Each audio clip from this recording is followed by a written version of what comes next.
त्यातली त्यात जे स्वतःला गावठी चाणक्य म्हणून घेतात त्या फडणवीस साहेबांनी विचार मंचाच्या समोरील आपण सर्व सन्माननीय परिवर्तनाच्या लढ्यात ज्या ज्या महामानवांनी महानायिकांनी योगदान दिलं त्या सर्व महामानवांना महानायिकांना विनम्र अभिवादन करत या शिवसेनेचा वटवृक्ष ज्यांनी वाढवला रुजवला घडवला त्या वंदनीय बाळासाहेबांना अभिवादन करत इथे या मंचावर उपस्थित शिवसेनेचे सन्माननीय नेते विनायक राऊत साहेब, सन्माननीय नेते भास्करदादा जाधव, सन्माननीय विरोधी पक्ष नेते अंबादासजी दानवे, पुण्याचे संपर्क प्रमुख आयुष्मान सचिन भाऊ आहिर, मोदी आणि शहा यांना कायम ज्यांचं आव्हान वाटतं आणि ज्यांच्यासाठी न उलगडलेलं कोडं वाटतं ते आमचे सन्माननीय पक्षप्रमुख आदरणीय उद्धव साहेब, मंचाच्या समोरील सर्व मान्यवर, इलेक्ट्रॉनिक आणि प्रिंट माध्यमांचे सर्व मान्यवर प्रतिनिधी, मी राऊत साहेबांचा नामोल्लेख थोडासा मागे ठेवला.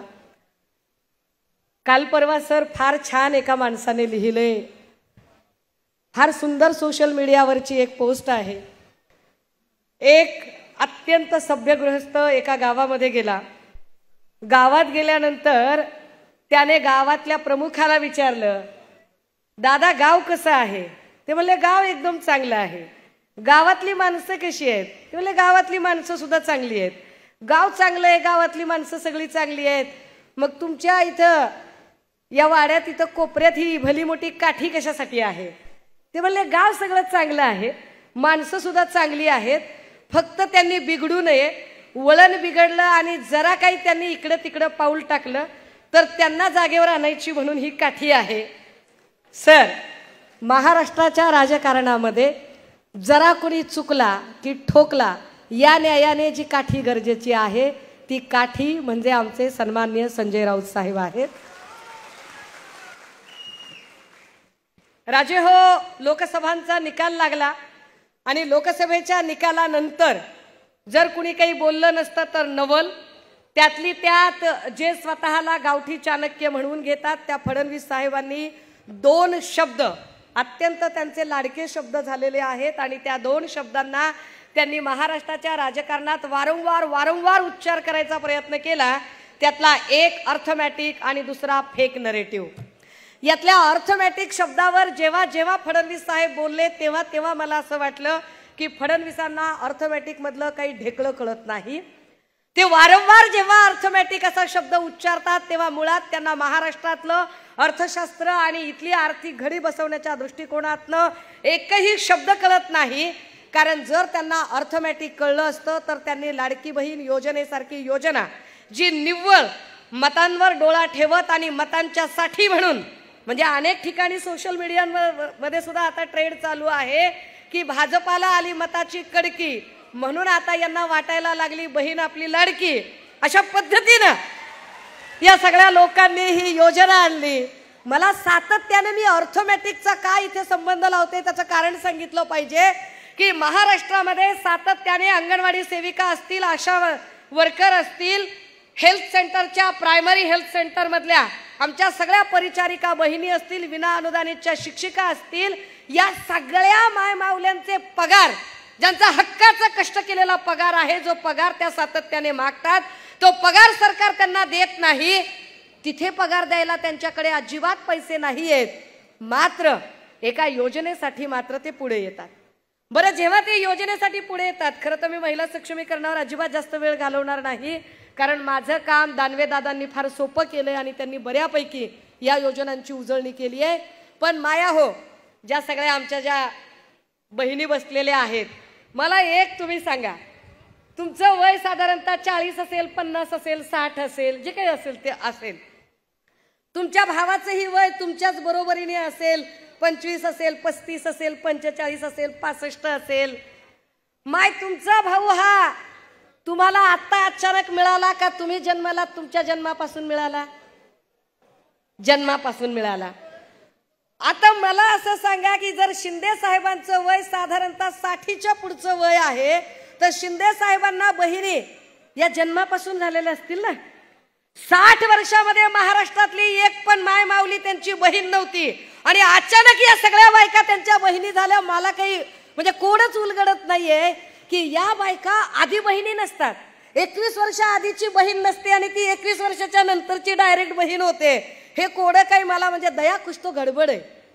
बरं, या सगळ्या बहिणींमध्ये सुद्धा काही बहिणी लाडक्या आहेत आणि काही बहिणी दोडक्या का बरं आहेत ते कळत नाही। काही बहिणी त्यांच्या प्रचंड लाडक्या आहेत। म्हणजे पूजा खेडकरच्या प्रकरणामध्ये जर UPSC सांगते ऑब्जेक्शन घेते, कॅट ऑब्जेक्शन घेतं आणि त्याच वेळेला डिपार्टमेंट ऑफ पर्सनल ट्रेनिंग मात्र त्यांना क्लिअरन्स देतं। डिपार्टमेंट ऑफ पर्सनल ट्रेनिंग अखत्यारीत येतो ते मोदीजींच्या, तिथे तिला क्लिअरन्स मिळतो। म्हणजे पूजा खेडकर ही एक लाडकी बहीण होते। इकडे राज्यामध्ये सुद्धा OBCचं अवनत गटाचं प्रमाणपत्र तिला मिळतं, ते शिंदे साहेबांच्या कारकिर्दीत मिळतं। म्हणजे इथे सुद्धा शिंदे साहेबांची लाडकी बहीण पूजा खेडकर असते। पुण्यामधलं आरोग्य प्रमुखाचं जे पद आहे ते पद पुण्यातल्या सगळ्या सेवा ज्येष्ठतेचे नियम डावलून, पुण्यातले जे सगळे सिनियर डॉक्टर्स आहेत जे सरकारी रुग्णालयांमध्ये सेवेत आहेत त्या सगळ्यांना डावलून डॉक्टर मानसी नावाच्या एका अत्यंत नवागत डॉक्टरला ते पद दिलं जातं। म्हणजे डॉक्टर मानसी ही त्यांच्यासाठी लाडकी बहीण असते। अगदी त्याच वेळेला सातत्यानं महिलांच्या प्रश्नांवर बोलण्यापेक्षा, महिलांवर होणाऱ्या अन्याय अत्याचारांवर बोलण्यापेक्षा लोकांच्या आयुष्यात डोकावणे आणि लोकांचे आयुष्य उद्ध्वस्त करणे असं करणाऱ्या वाघबाई सुद्धा त्यांची लाडकी बहीण असतात। परंतु कोपरखैरनेचं प्रकरण असेल, उरणचं प्रकरण असेल, विरार वसईमध्ये ज्या पद्धतीने भर दिवसा एका माय माऊलीवर सपासप वार झाले, ही माय माऊली असेल, या सगळ्या बहिणी मात्र दोडक्या बहिणी आहेत। या बहिणींकडे अजिबात सरकारला लक्ष द्यायला वेळ नाही। वरुण फडणवीस असं म्हणतात की हे विरोधक जे आहेत ते फेक नरेटिव्ह तयार करतात। कसलं फेक नरेटिव्ह तयार केलं जातंय? फडणवीस साहेब, तुमच्याबद्दल जे जे म्हणून म्हणणं येतंय ते सगळं सत्य आणि सत्य येतं। जे जे म्हणून तुमच्याबद्दल लोक बोलत आहेत ते वास्तव आणि वास्तवच बोलत आहेत। याच पुण्यातल्या एका भाजपच्या अधिवेशनामध्ये फडणवीस साहेब धादांत खोटं बोलत होते आणि धादांत खोटं बोलताना ते असं म्हणाले की आरक्षणाची कालमर्यादा फक्त आणि फक्त 10 वर्षांची होती आणि 10 वर्षांची कालमर्यादा असताना ती कालमर्यादा मोदी आणि वाजपेयीजींच्या काळामध्ये वाढवली गेली। दादा हो, माध्यमांच्या समोर जाहीरपणे सांगितलं पाहिजे की फडणवीस साहेब, तुम्ही कॉप्या करून पास झालायत का? तुम्हाला अभ्यास नावाची काही गोष्ट माहित आहे का? स्टेट्स अँड मायनॉरिटीज नावाच्या पुस्तकामध्ये 1930 ला आरक्षणाची मूळ संकल्पना आली आणि त्यानंतर आरक्षण भारतीय राज्यघटनेमध्ये घेताना त्या आरक्षणाचे 2 प्रकार केले, एक राजकीय आरक्षण आणि दुसरं सामाजिक शैक्षणिक। सामाजिक आणि शैक्षणिक आरक्षणाला कुठलीही मर्यादा नव्हती, कालमर्यादा। कालमर्यादा होती ती फक्त आणि फक्त राजकीय आरक्षणाला। पण फडणवीस साहेब म्हणतात तीच कालमर्यादा मोदी आणि वाजपेयींच्या काळात वाढवली गेली। फडणवीस साहेब, महाराष्ट्रातली जनता धोत्रावर इन करत नाही, महाराष्ट्रातली जनता डोसक्याला गोड तेल लावत नाही।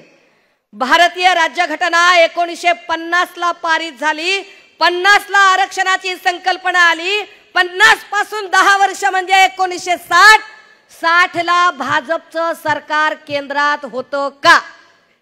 60 ला ज्यांनी आरक्षणाची मर्यादा वाढवली ती काँग्रेस होती। त्यानंतर 70 ला सुद्धा तुम्ही सत्तेमध्ये नव्हतात। मोदीजी तर कुठल्या तरी रेल्वे स्टेशनवर चाय पीत विकत असतील, मग तुम्ही आणलं कुठून हे नरेटिव्ह? फडणवीस साहेब, धादांत खोटं बोलत तुम्ही एक एक गोष्ट लोकांच्या गळी उतरवायचा प्रयत्न करता। आता त्यांनी एक नवा मुद्दा काढलाय, म्हणजे लाडक्या बहीण योजनेचं तर ते खोटं नरेटिव्ह करतातच करतात। लाडकी बहीण योजना म्हणताना म्हणतायत की आम्ही आमच्या बहिणींना सक्षम करतोय। जर बहिणींना खरंच सक्षम करायचं असेल आणि एवढा संस्कार, संस्कृती, लाडकी बहीण, लाडका भाऊ एवढं सगळं गोंजारत बसायचं असेल तर बहिणींनी उत्तर द्यायचं, बहिणींनो तुमच्या घरामध्ये लग्न कार्य असेल, मोठा समारंभ असेल, काहीही कार्यक्रम असेल आणि तुम्ही तिथे गेलात आणि तुम्हाला आहेर दिला, भावाने तुम्हाला 1 लाखाची जरी साडी घेतली आणि तुमच्या नवऱ्याला काहीच दिलं नाही, तुमच्या लेकराला पण दिलं नाही, घेता तुम्ही? अरे इथं सगळे दाजी बेरोजगार आहेत, सगळे भाचरे उपाशी तपाशी फिरायला लागलेत, भाच्यांना काही नाही, दाजीला काही नाही आणि बहिणीला 1500 रुपये द्यायची भाषा करतोय गडी. येड्यात करता होय आम्हाला तुम्ही. जर एवढी बहिणींची काळजी असेल ना फडणवीस साहेब आणि शिंदे साहेब, एवढीच बहिणीची तुम्हाला काळजी असेल तर महाराष्ट्रातले अवैध असणारे ड्रग्जचे सगळे कारभार, ज्यामुळे बहिणींचे नवरे आणि बहिणींची लेकरं ही उघड्यावर पडतायत, रस्त्यावर येत आहेत, उद्ध्वस्त होत आहेत, तर पहिल्यांदा सगळे दारूचे धंदे बंद करा, जुगार मटक्याचे धंदे बंद करा, मग बहिणींची काळजी असल्यासारखं सांगा. आणि राहिला प्रश्न फेक नरेटिव्हचा, काय काय काय बोलतात. तडीपार फॅन क्लबचे अध्यक्ष अमित शहाजी, हा संत तुकोबारायांनी सांगितलंय, अरे म्हणता कारे येते पेराल ते उगवते. जर तुम्ही पेरणी करत असाल तर उगवण करून पीक कापायची जबाबदारी आमची आहे, आम्ही ती फार इमाळे पार पाडू. हे तडीपार फॅन क्लबचे अध्यक्ष इथं येऊन आम्हाला शहाणपण सांगतात. आम्ही वारंवार सांगतोय की शाह साहेब आणि मोदीजी आम्हाला कायदा नक्की शिकवावा, आम्हाला कायदा नक्की शिकवावा, पण आम्हाला कायदा कुणी शिकवावा? आम्हाला कायदा डॉक्टर बाबासाहेब आंबेडकरांनी शिकवावा.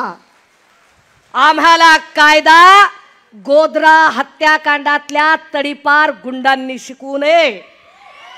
आम्हाला कायदा अशा लोकांनी शिकवू नये ज्यांच्या कपड्यावर जस्टिस लोयाच्या रक्ताचे डाग आहेत. अशा लोकांनी आम्हाला कायदा शिकवायची गरज नाही. राहिला प्रश्न आजचा सचिन वाझेचा, काय म्हणजे चाइल्डिश प्रकार आहे. बरोबर महाराष्ट्राचं राजकारण रसातळाला नेणारे फडणवीस सातत्याने गेल्या 15 दिवसापासून जेव्हा अनिल देशमुखजी पत्रकार परिषदा घेतात, बरोबर त्याच वेळेमध्ये सचिन वाझे एकदम लेटर बॉम्ब टाकतो. कसा काय? सन्माननीय संजय राऊत साहेबांवर कारवाई झाली, अनिल देशमुख साहेबांवर कारवाई झाली, नवाब मलिकजींवर कारवाई झाली. मलिक राऊत देशमुख तिघांनाही कधीही न्यायालयाकडे नेताना, रुग्णालयात तपासणीसाठी नेताना एकदाही माध्यमांशी बोलण्याचा कुठलाही स्कोप नव्हता. तो स्कोप नेमका सचिन वाझेला कसा काय मिळू शकतो? मिळतो. एवढे दिवस काय झोपी गेला होता का सचिन वाझे? ते त्याला आजच आठवतं नेमकं. तिसरी गोष्ट, जेव्हा वाझे हे सगळं बोलायला लागतो तेव्हा तो सांगतोय की मी फडणवीस साहेबांना पत्र लिहिलंय. हु इज फडणवीस? फडणवीसांना पत्र लिहिण्याचा संबंधच काय येतो जर फडणवीस स्वतः संशयाच्या भोवऱ्यात आहेत? फडणवीसांवर सातत्याने सगळीकडून हल्ले आणि आरोप होत आहेत. जर पत्रच लिहायचं असेल तर इथली न्याय संस्थेशी संबंधित प्राधिकृत संस्था, सीबीआय सारखी संस्था असेल आणि त्यांना पत्र लिहिलं तर आम्ही समजू शकतो. फडणवीस काय सीबीआयचे डायरेक्टर आहेत का? येड्यात कुणाला काढता? फडणवीस साहेब महिला सक्षमीकरणावर जेव्हा आम्हाला बोलायला सांगितलं, खरं तर आम्हाला तुमच्यावर म्हणजे काय, आता जाऊ दे, माझ्याकडे वेळ कमी आहे, परंतु तुम्ही महिलांना तर सक्षम करत नाही, महाराष्ट्राला सक्षम करत नाही, पण ज्या पद्धतीने डेली सोपच्या मालिका असतात ना, ज्या डेली सोपच्या मालिकांमध्ये महिला व्यायाम असतात, खलनायिका असतात, अशा काही खलनायिका तुम्ही भाजपच्या माध्यमातून पेरता आणि दुसऱ्यांची आयुष्य उद्ध्वस्त करता. तेव्हा फडणवीसांना हे सगळ्यात सांगितलं गेलं पाहिजे की साहेब अभी आपका टाइम ओव्हर हो गया है, बिलकुल ओव्हर हो गया है. ही निवडणूक आम्ही ताकदीनं लढणार आहोत, जिंकणार आहोत आणि आमच्या सगळ्या माय मावल्या 1500 रुपये जरी त्यांनी दिले तर काही उपकार केला नाही. बापाच्या प्रॉपर्टीत आपला बरोबरीचा वाटा असतो आहे आणि महाराष्ट्र आमच्या बापाचा आहे, फडणवीसांचा नाही. त्यामुळे महाराष्ट्रातलं जे जे हक्काचं आहे ते आम्हाला मिळवू, आम्हाला मिळेल. त्यासाठी तुम्ही आम्हाला 1500ची खैरात करायची कारण नाही. तुम्ही अदानीला 1700 कोटीचा पॅकेज देता आणि आम्हाला 1500चा खाऊ देऊन गप्प राहायला सांगाल तर आम्ही राहणार नाही. पण या निमित्ताने या अधिवेशनामध्ये खरं तर क्षमा मागून, राऊत साहेबांची, भास्करदादांची, पक्षप्रमुखांची क्षमा मागून आम्हाला प्रामाणिकपणे सांगावंसं वाटतं की सर, आमच्या काही जागा ज्या आहेत आता तरी किमान या वेळेला प्रेमापोटी जाऊ नयेत. त्या जागा आम्हाला आणि आम्हालाच मिळायला हव्यात. उदाहरणार्थ, आम्हाला पुण्यातली हडपसरची जागा असेल, वडगाव शेरीची जागा असेल, कोथरूडची जागा असेल, या जागा आम्हाला मिळायला हव्यात. आम्ही त्या हक्काने आपल्याकडे विनंती करतोय. आम्हाला कल्पना आहे आम्ही महाविकास आघाडीत आहोत, शिस्तीत आहोत, परंतु पुणेकरांच्या वतीने ही मागणी आम्ही आपल्यासमोर ठेवणं फार गरजेचं आहे की आम्हाला हडपसर, वडगाव शेरी आणि सर हा प्रतिसाद सांगत असेल की माझं म्हणणं सगळ्यांना पटलेलं आहे. मी आपल्या सगळ्यांकडून एक सेकंड, जरा जोरात जोरात साहेब येणार आहेत. आणि काल सर म्हणाले, मुंबईच्या मेळाव्यामध्ये सन्मान्य पक्षप्रमुख म्हणाले की एक तर तो राहील नाही तर मी. सर, आमच्यासारखी एवढी मोठी फौज प्रत्येक वार झेलायला तयार असताना तुम्हाला मैदानात सुद्धा यायची गरज नाही. फक्त आदेश करा, बियाला सुद्धा ठेवत नाहीत. आम्ही एवढ्या ताकदीचे आहोत. आम्ही शिवसेनेच्या महिला आहोत आणि अत्यंत ताकदीने आमची लढाई लढणं आम्हाला कळतंय. आम्ही ती ताकदीने लढाई लढू. महाराष्ट्रात आमच्या किशोरीताई पेडणेकर असतील, संजनाताई घाडी असतील, किंवा जळगाव मधल्या आमच्या वैशालीताई सूर्यवंशी असतील, किंवा नाशिककडच्या आमच्या निर्मलाताई गावित असतील, या सगळ्याच मायमाऊल्या ताकदीनं काम करणाऱ्या आहेत आणि त्या सगळ्या जणी आपल्यासाठी लढायला कटिबद्ध आहेत. इथे मी काल परवा फडणवीस साहेबांचं काहीतरी बोलणं ऐकलं आणि ते म्हणाले की मैं हवा का रुख मोडने वालों में से हूँ. मी काही जास्त बोलणार नाही. त्यामुळे ते जेव्हा म्हणतात की मैं हवा का रुख मोडने वाला हूँ, तर फडणवीस साहेब तुम्ही फक्त कपट नीती करू शकता. तुम्ही कुठलंही हवा का रुख वगैरे मोडू शकत नाही. शेवटच्या ओळी खास तुम्हाला डेडिकेट करणार आहे आणि थांबणार आहे. हम वो नहीं है जो मुसीबतों से घबरा कर हौसला तोड़ देते हैं. हम वो नहीं है जो मुसीबतों से घबरा कर हौसला तोड़ देते हैं. हम वो है जो अगर ठान ले तो हवाओं का भी रुख मोड़ देते हैं. फडणवीस साहब, हमें न ईडी की जरूरत है न सीबीआई की. हमें ना ईडी की जरूरत है, ना सीबीआई की, ना 50-50 खोखों की. अपने सीने पे रखकर हम लोहे की सलाखें भी तोड़ देते हैं. अब ना दिल है, ना वो दीवाने, ना वो मैकश, ना वो मैखाने. अब ना वो दिल है, कारण ही युती ज्या मुंडे साहेबांनी वगैरे ती कुणीच माणसं राहिली नाहीत. ना वाजपेयी साहेब राहिले, ना ती विचारधारा जपणारी भाजपा राहिली. अब ना वो दिल है, ना वो दीवाने, ना वो मैकश, ना वो मैखाने. फडणवीस साहब, नामचीन जितनी पीते हैं ना, फडणवीस साहब, नामचीन जितनी पीते हैं ना, अक्सर हम उतनी पैमाने में छोड़ देते हैं. हम उद्धव साहब के वह शिव सैनिक है जो हवाओं का रुख मोड देते हैं. कुणाच्याही भावना दुखवायच्या नव्हत्या, पण दुखल्याच असतील तर त्याला माझा नाईलाज आहे. मला असंच बोलायचं होतं. थांबते, रजा घेते. जय हिंद, जय महाराष्ट्र. महाराष्ट्रातील सर्व बातम्यांचे विश्वासार्ह व्यासपीठ. सकाळच्या सर्व सोशल मीडिया प्लॅटफॉर्मला लाईक, फॉलो आणि सबस्क्राईब करा. तसंच सर्व नोटिफिकेशनसाठी बेल आयकॉन प्रेस करायला विसरू नका.